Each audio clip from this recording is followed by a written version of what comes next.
Welcome to World Alert Updates. Subscribe and press the bell icon for more updates. The world watched in shock and disbelief as live footage captured a battered Philippine supply boat being relentlessly blasted by a Chinese Coast Guard water cannon near Ayungin Shoal.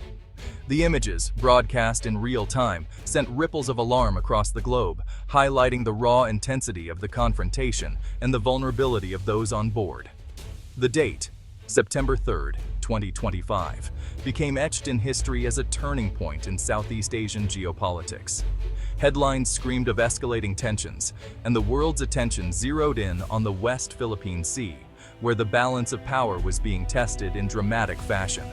The Filipino crew, outgunned but unyielding, stood their ground with unwavering resolve. Their faces, etched with determination and courage, embodied a nation's defiance in the face of overwhelming odds. Each moment on deck was a testament to their bravery and the spirit of the Filipino people. This was no mere maritime incident. It was a declaration to the world that the Philippines would no longer be bullied or intimidated in its own waters. The standoff at sea became a powerful symbol of resistance, echoing far beyond the waves. The water cannon's violent blast shattered any remaining illusions of a benign partnership with China. The force of the spray, captured in slow motion, was more than just a physical attack. It was a wake-up call, a stark reminder of the stakes involved. Social media erupted with outrage and solidarity as hashtags trended and voices rose in protest. Crowds gathered outside the Chinese embassy, waving Philippine flags and demanding justice. The government's firm stance drew overwhelming public support, uniting the nation in a rare moment of collective resolve. Diplomats and military planners worldwide scrambled to respond, recognizing the immense stakes at play. This was about sovereignty, international law, and the future stability of the entire region. The incident forced a global reckoning as leaders weighed their next moves. The BRP Sierra Madre, a rusting outpost marooned on the disputed shoal, became an enduring symbol of national resolve and sacrifice. Its battered hull stood as a silent sentinel, representing the Philippines' determination to defend its territory at all costs. The era of appeasement was over. A new chapter of assertiveness and national pride had begun. The world watched as the Philippines redefined its stance, signaling a dramatic shift in policy and purpose. The Philippines, emboldened and backed by new alliances, was ready to chart its own course. With the support of regional and global partners, the nation stood poised to defend its sovereignty and shape its destiny in the face of growing challenges. To understand how China lost the Philippines, we need to look back at the roots of its regional ambitions and the methods it used to try and secure influence. Before the relationship soured, China invested significant effort into winning over the Philippines, both economically and politically.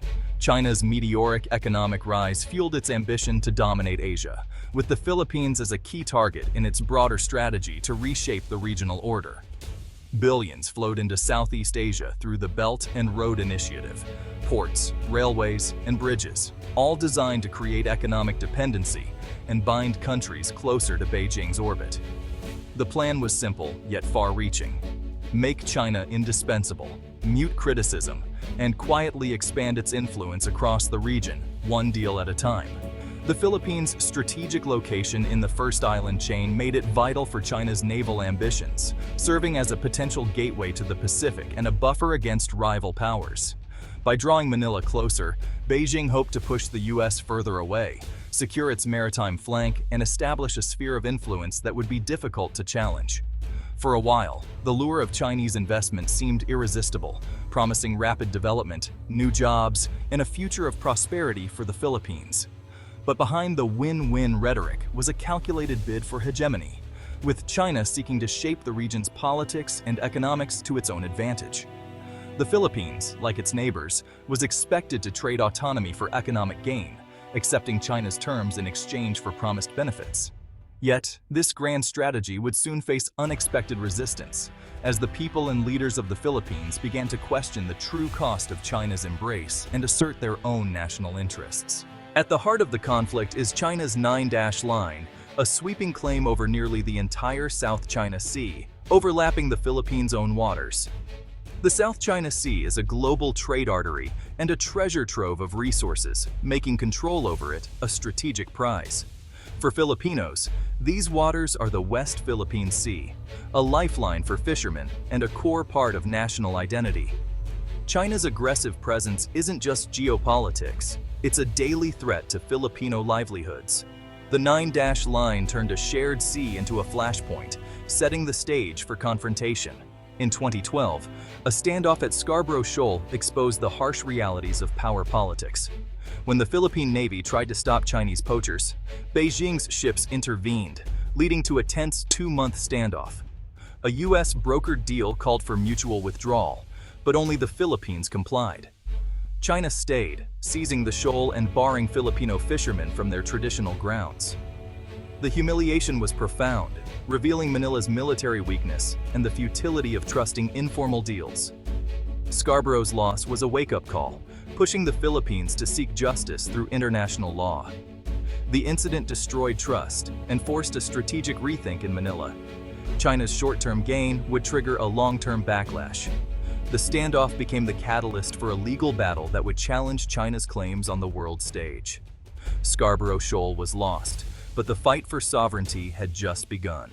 Unable to match China militarily, the Philippines turned to international law, filing a case at The Hague in 2013. It was a bold move for a smaller nation, seeking justice not through force, but through the power of global rules and institutions. The tribunal's 2016 ruling was a sweeping victory. China's nine-dash line had no legal basis, and its actions violated Philippine rights in the South China Sea. The decision was hailed as a landmark for international maritime law, setting a precedent for smaller countries facing powerful neighbors. Yet, Beijing dismissed the verdict outright, ramping up military drills and declaring itself above the law. Chinese state media broadcast defiance, and the world watched as China tightened its grip on disputed waters. The world saw a stark contrast: a small nation upholding international rules, and a superpower choosing to ignore them. Filipino citizens rallied in protest, demanding their government defend the hard-won legal victory. But just as the Philippines won on paper, a political shift changed everything. The new administration faced a difficult choice between confrontation and compromise.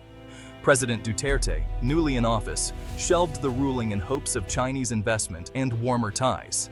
He argued that engagement, not confrontation, would bring prosperity. Billions were promised for infrastructure and development, but the legal triumph was left in limbo, its potential benefits unrealized.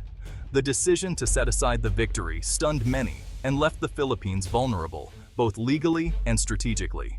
Critics warned that the country's sovereignty was at risk. The landmark ruling became a missed opportunity, as Manila gambled on economic rewards that never fully materialized.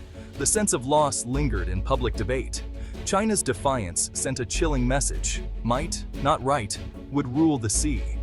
The balance of power in the region shifted further. The Philippines' hard-won legal win was sidelined, setting the stage for a fraught new era of uncertainty and unresolved tensions in the South China Sea.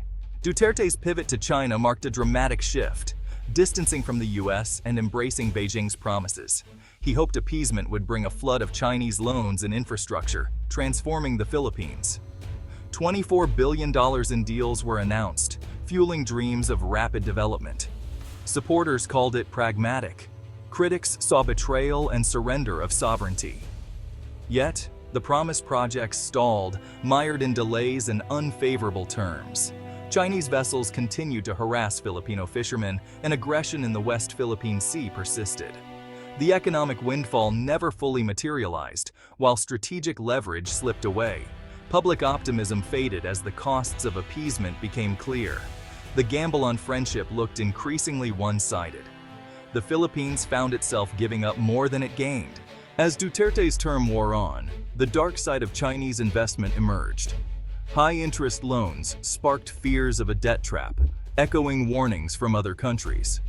Chinese-funded projects brought few local jobs, fueling resentment and social tension. Environmental damage and depleted fish stocks hurt coastal communities. The promised prosperity never arrived. Instead, sovereignty and resources were eroded. Disillusionment grew, and public anger mounted. the stage was set for a dramatic policy reversal. A new administration in 2022 ended the China pivot, recognizing appeasement's failures. Manila moved quickly to rebuild its alliance with the US, expanding joint military exercises and granting access to new strategic bases.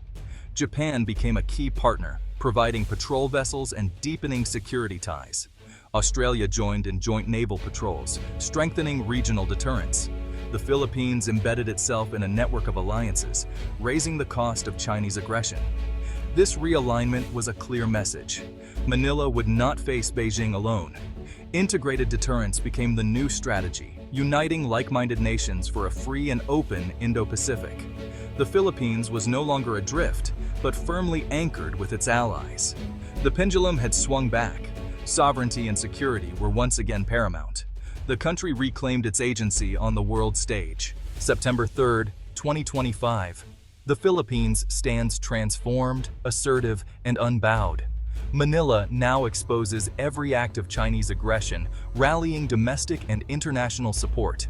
A revitalized military and strong alliances back its firm stance. Not an inch of territory will be ceded. The Philippines' defiance inspires Vietnam, Malaysia, and others to stand up to Beijing.